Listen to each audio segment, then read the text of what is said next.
For advertisement, call 8125893028. Our Gmail maxtvtelugu@gmail.com.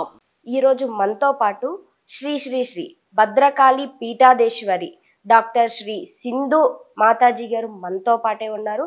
ఆమెతో మాట్లాడి అసలు పూర్తి వివరాలు అనేది తెలుసుకునే ప్రయత్నం అయితే చేద్దాం. నమస్తే అమ్మ.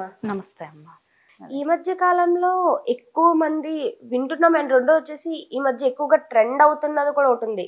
గత జన్మ అనేసి నేను ఒక గత పూర్వ జన్మలో నేను ఒక రాజకుమార్తెని, ఇప్పుడు ఈ జన్మలో నేను ఒక సాధారణ మనిషిగా పుట్టాను, ఒక చేయాల్సిన పని ఒకటి బ్యాలెన్స్ ఉండిపోయింది, దానికోసమే నేను వచ్చిన గత జన్మ మొత్తం తెలుసు అని ఒక అమ్మాయి ఇప్పుడు జనరల్గా ఎక్కువగా వైరల్ అవుతుంది. అండ్ ఇంకోటి కూడా చూడొచ్చు మనం, ఇంకొక అమ్మాయి నేను నాగా దేవిని ఈ జన్మలో నేను మనిషిలా పుట్టాను, నన్ను నా రాజ్యం పిలుస్తుంది, నేను వెళ్ళిపోతున్నాను అనేసి ఒక ఆమె వెళ్ళిపోయింది. ఇది నిజంగానే ఉంటుందంటారు ఇలా గత జన్మ అనేది ఉండడం, అది మళ్ళీ ఈ జన్మలో పుట్టిన తర్వాత గుర్తుకు రావడం, అది అంతా కూడా వాళ్ళు చెప్పడం ఇదంతా నిజమే అంటారా? కొంతమంది ఏమంటున్నారంటే ఊరికే వైరల్ అవ్వడం కోసం ఏదో చెప్తున్నారు, గత జన్మ అనేది ఉంటుందా నిజంగా అనేసి. ప్రతి ఒక్కరిలోనే వచ్చే డౌటే అది. ఉంటుందంటారా అసలు ఇదంతాను? ఎవరైనా తెలుసుకోవచ్చు.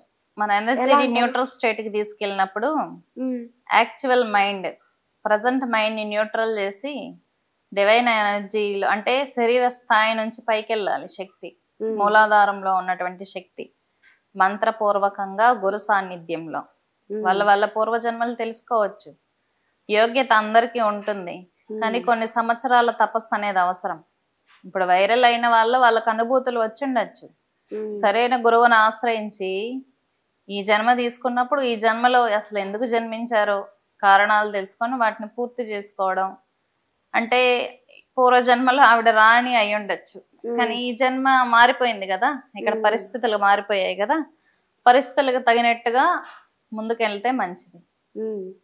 రెండో వచ్చేసి అమ్మవారు పూనిన వారికి కట్లు కడతారు అని అంటారు కదా, ఎందుకని కడతారు అసలు? దానికి గల కారణం ఏమై ఉంటుంది? అమ్మవారు పూనిన వాళ్ళకి కట్లు వేయడం అంటే మంత్రంతో దిగ్బంధనం చేయటం, అంటే ఎనర్జీని లాక్ చేస్తారు.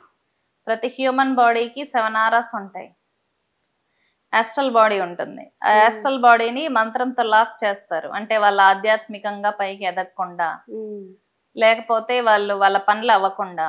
షాప్స్ కూడా అలా చేస్తారు. కాంపిటీషన్ బిజినెస్ ఉందనుకోండి, వాళ్ళ షాప్కి జనాలు వచ్చేటట్టు పక్క షాప్కి వెళ్లకుండా కూడా షాప్స్ ని కూడా బంధిస్తారు.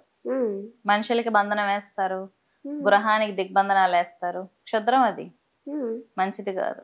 అది ఎవరైనా నేర్చుకోవచ్చు అంటారా? నేర్చుకోవచ్చు, మంత్రాస్ ఉంటాయి వాటికి కూడా. సాధన చేయడం అంత సులభంగా ఉంటుందంటారా? మరి చంపడం ఈజీ, బతికించడం కష్టం కదా. అండ్ ఇంకోటి, ఇప్పుడు ఏ కంట్రీలోని కూడా దేవుడు అంటే గుడిలోని అక్కడ మాత్రమే చూస్తారు, కానీ మన ఇండియాలో మాత్రమే దేవుడు అంటే మనిషిలో కూడా చూస్తారు. ఒక అమ్మవారు పూనిన వారు అవ్వచ్చు, లేక ఎవరైనా అయ్యుండొచ్చు, సంథింగ్ ఎవరైనా సరే. అలా సాధ్యం అంటారా నిజంగా ఒక మనిషిలో దేవుణ్ణి చూడడం అనేది? అది ఎలా సాధ్యం అవుతుంది అంటారు అసలు? ప్రతి మనిషిలో ఎనర్జీస్ ఉంటాయి. ఇప్పుడు మంత్ర సాధన యొక్క ముఖ్య ఉద్దేశం ఏంటి? విగ్రహారాధన అంటే ఏంటి? మనిషిని డైరెక్ట్ గా నువ్వే దేవుడివి అంటే బిలీవ్ చేయడం. ఇప్పుడు ఆదిశంకరాచార్యులు అద్వైతాన్ని ప్రచారం చేశారు.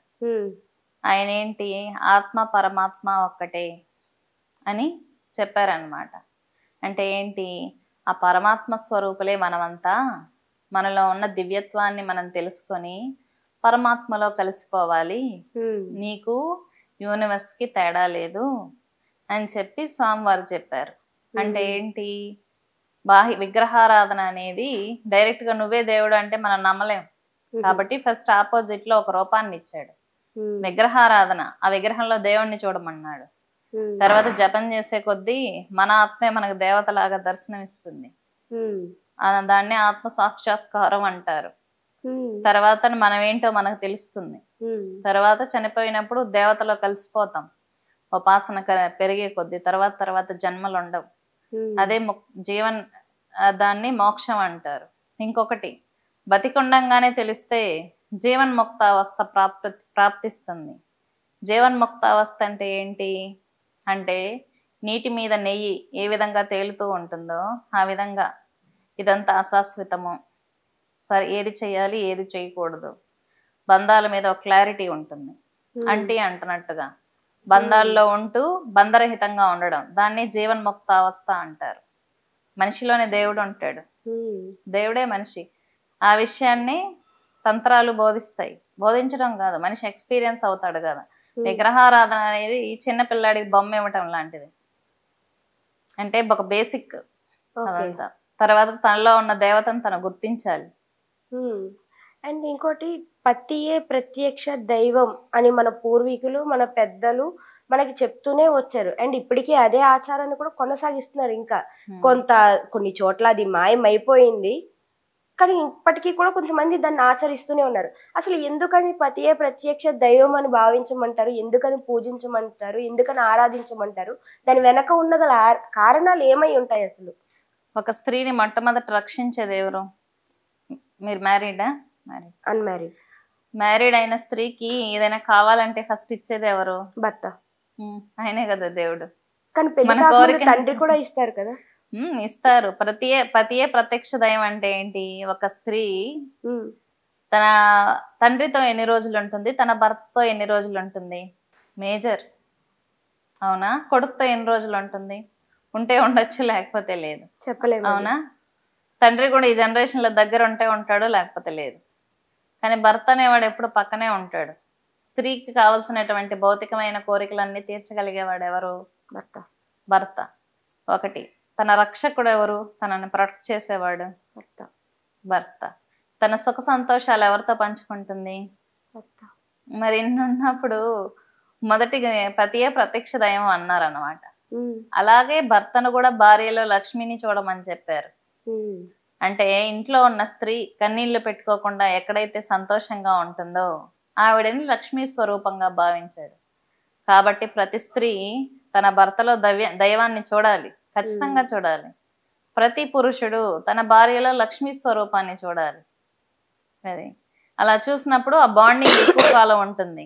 ఇంకొకటి, భర్తని దైవంగా ఆరాధించి దివ్యశక్తులు పొందినటువంటి మహిళలు ఎంతో మంది ఉన్నారు చరిత్రలో. ఒకటి సతీ సావిత్రి ఉంది. సతీ సావిత్రి ఏంటి? తన భర్తను ఆరాధించింది, దైవంగా పూజించింది. కాబట్టి తన భర్తని ప్రాణాలని తీసుకువెళ్తున్న యముణ్ణి కూడా ఆపగలిగింది. పాతివ్రత్య మహిమ అంత గొప్పది. ఏ స్త్రీ అయితే పరపురుషుణ్ణి ఊహించుకోకుండా, మోహించకుండా, భర్తలోనే దైవాన్ని చూసుకుంటూ భర్తని ఆరాధిస్తూ ప్రేమతో ఉంటుందో, ఎటువంటి ఎక్స్పెక్టేషన్స్ లేకుండా, ఆ స్త్రీ గొప్ప గొప్ప తపస్సంపన్నులు కూడా గొప్పది, వాళ్ళకంటే కూడా చాలా గొప్పది. తపస్సంపన్నుల కన్నా కూడా చాలా గొప్ప తపస్సు అది. పాతివ్రత్య మహిమ ముందు ఎంతటి యోగిని తపస్సు కూడా ఓడిపోతుంది. కాబట్టి యముడు కూడా ఓడిపోయాడు ఆమె పాతివ్రత్య మహిమ ముందు. కాబట్టి మోక్షం కూడా పొందొచ్చు భర్తని దైవంగా ఆరాధిస్తే, భర్తలో దైవాన్ని చూడగలిగితే.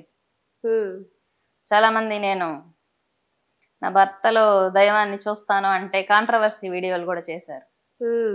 అంటే నీ భర్త దేవుడా, నువ్వు దేవుడితో కాపురం చేస్తున్నావా అని వల్గర్గా అంటే దాన్ని వక్రీకరించి చేశారన్నమాట. తప్పేంటి? భర్తలో దేవుడిని చూస్తే తప్పేంటి?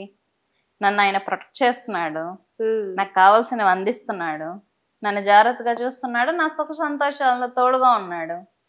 భర్తలో కాలభైరవుని చూస్తే తప్పేంటి? మన ఇంట్లో పిల్లలు ఉంటే పిల్లల్లో కృష్ణుడిని చూసుకుంటాం, సువాసని పూజలు చేస్తాం, లక్ష్మీ స్వరూపంగా భావించి వాళ్ళకి వాయనాలు ఇస్తాం, కుమారి పూజలు చేస్తాం, వైష్ణోదేవిని చూసుకుంటాం కుమారి పూజల్లో. తప్పేంటి? శక్తి మానవుల్ని ఆవహించి రిసీవ్ చేసుకుంటుంది మనం చేసే పూజని, విగ్రహాన్ని ఆవహించి చూసుకుంటుంది.